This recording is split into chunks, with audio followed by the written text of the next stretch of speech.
좋고요. 맛도 변하지 않게 하려면은 거기에다 설탕을 조금만 집어넣어서 보관을 하게 되면은 네, 생률 보관이 잘 되거든요. 자, 그래서 여기 생률까지 준비를 해 놓고요.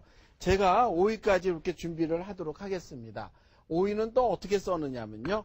오이는 소금으로 문질러서 깨끗하게 씻는 거 아시죠? 이렇게 소금으로 문질러서 깨끗하게 씻으시고요.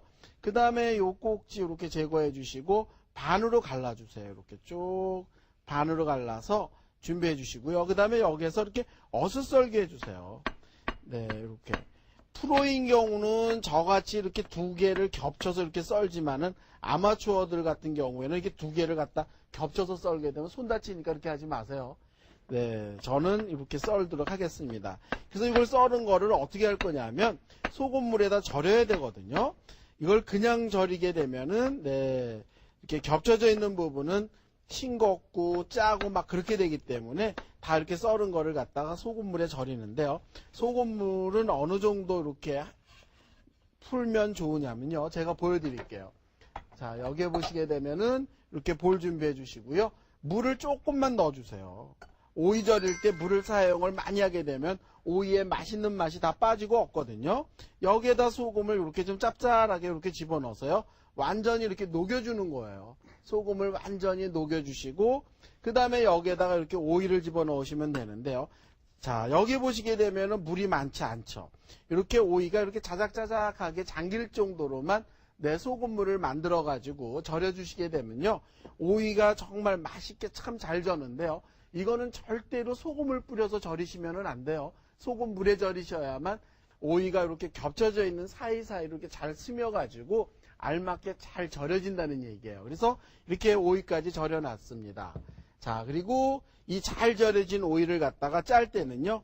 지금 여기 보시게 되면 이렇게 꺼주 속에 이렇게 오이를 제가 짜서 이렇게 집어넣어 놓은 게 있어요. 잘 절여진 오이를 갖다가 지금 꺼주 속에다가 집어넣어 가지고 꼭 잘 짰는데요. 짜는 방법도 여러 가지예요. 어떤 분들은 손목이 아프다고 이거를 갖다 이렇게 비트는 사람이 있거든요.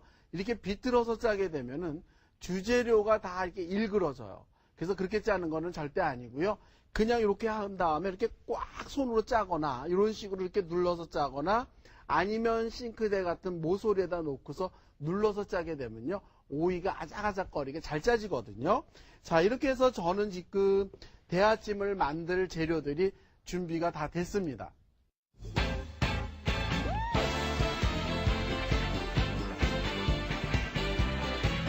대하찜을 이제 볶아야 될 텐데, 네, 여기다 이렇게 프라이팬을 이렇게 걸고, 그 다음에 이제 재료들을 볶으면 될 것 같아요. 그래서 볶는 재료는 두 가지예요. 오이하고 죽순을 볶을 거거든요.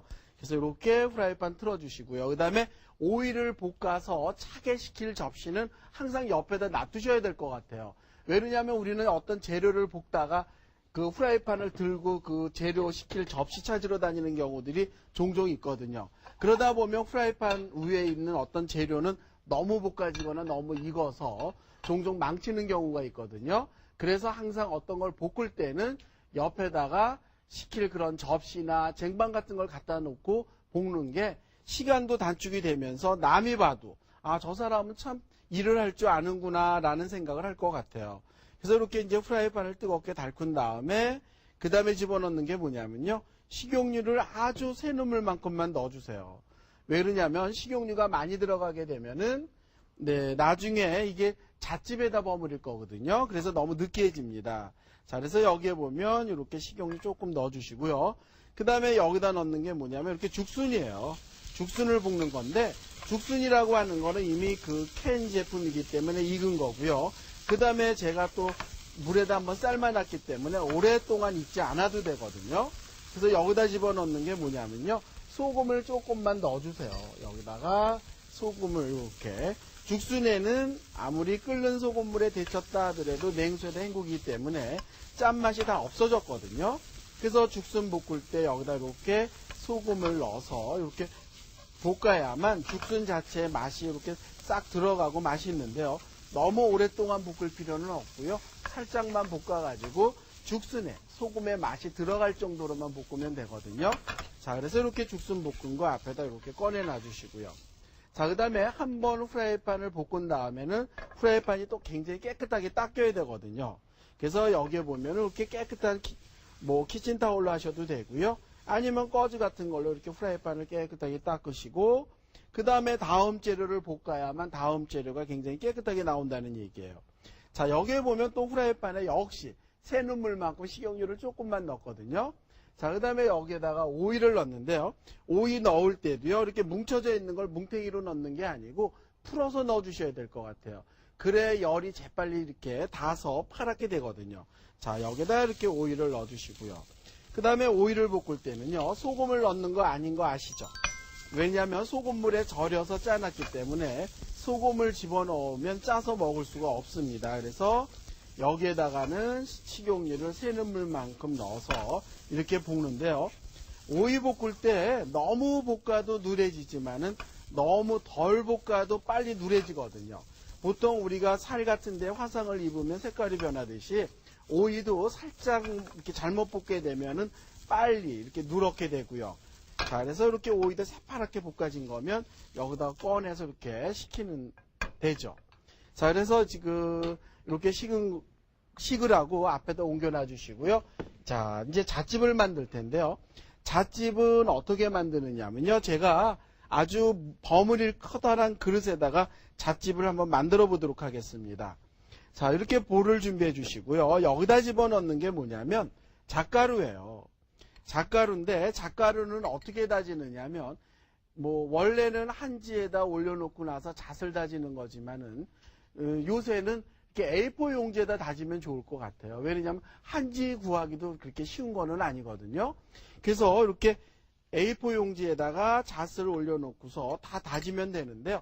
잣 다질 때요, 이렇게 칼 등으로 짓이기면은 안 돼요.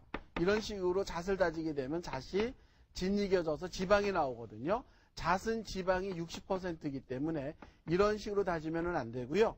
또 이런 식으로 다져도 안 돼요. 그 다음에 이렇게 다져도 안 되고요. 오로지 밑에다 종이를 깔고서 칼날로 다져야만 잣이 이렇게 다져지거든요. 그런데 커터기로도 안 된다는 거 알고 계시죠? 오로지 칼날입니다. 저는 유리볼 안에다가 지금 잣가루를 집어넣고요. 그 다음에 집어넣는 게 뭐냐면 이건 참기름이에요. 이렇게 참기름을 넣어주세요. 잣은 제가 지방이 60%라 그랬죠. 그 60%의 지방에다가 또 이렇게 참기름을 넣어서 이렇게 또 짓이기는 거예요. 여기에 이렇게 후춧가루를 넣어주세요. 예전에는 후춧가루를 갖다 검은 후추를 썼지만은 요새 흰 후추가 있으니까 이렇게 흰 후추를 넣어주시고요. 왜 검은 후추가 들어가게 되면 티가 들어간 것 같이 좋지 않거든요. 그래서 여기에 이렇게 흰 후추 넣어서 주시고요. 그 다음에 넣는 게 뭐냐면 소금이에요. 여기다가 이렇게 소금도 좀 넣어주시고, 네, 소금. 자, 그래서 이걸 또 이렇게 짓이겨 주시는 거예요. 그렇게 되면은 잣집을 만드는 과정에 있어서 막 이렇게 젓다 보면은 소금이 녹죠. 소금이 이렇게 녹는다는 얘기예요. 자, 그 다음에 여기에다가 집어넣는 게 뭐냐면 요거는 이제 육수예요. 육수인데요. 그래서 새우 육수 여기다 이렇게 또 2큰술을 넣어주세요. 그 다음에 이걸 막 이렇게 한쪽 방향으로 이렇게 저어주게 되면은 마요네즈 형태처럼 걸쭉해지거든요. 자, 여기에 보시게 되면은 이렇게 걸쭉해졌습니다. 그런데 옛날 사람들의 그 지혜가 참 놀라운 게 누가 가르쳐 주지도 않았는데 어떻게 이런 방법을 택해서 만들었는지 참 신기하기만 해요. 자, 이렇게 됐으면 이제 여기에다가 모든 재료를 집어넣고 버무릴 거거든요. 자, 여기에 이렇게 죽순 넣어주시고요. 자, 그 다음에 넣는 게 뭐냐면 오이예요. 오이도 넣어주시고, 생률이거든요. 생률도 넣어주시고, 자, 그 다음에 여기에다가 넣는 게 뭐냐면 고기예요. 이렇게 고기도 넣어주시고, 그 다음에 넣는 게 새우입니다. 자, 여기다 이렇게 새우도 넣어주시고요. 그 다음에 요거를 갖다 이제 조물조물 버무리기만 하면 되는데, 버무리기 전에 제가 장식하는 방법을 하나 보여드릴게요.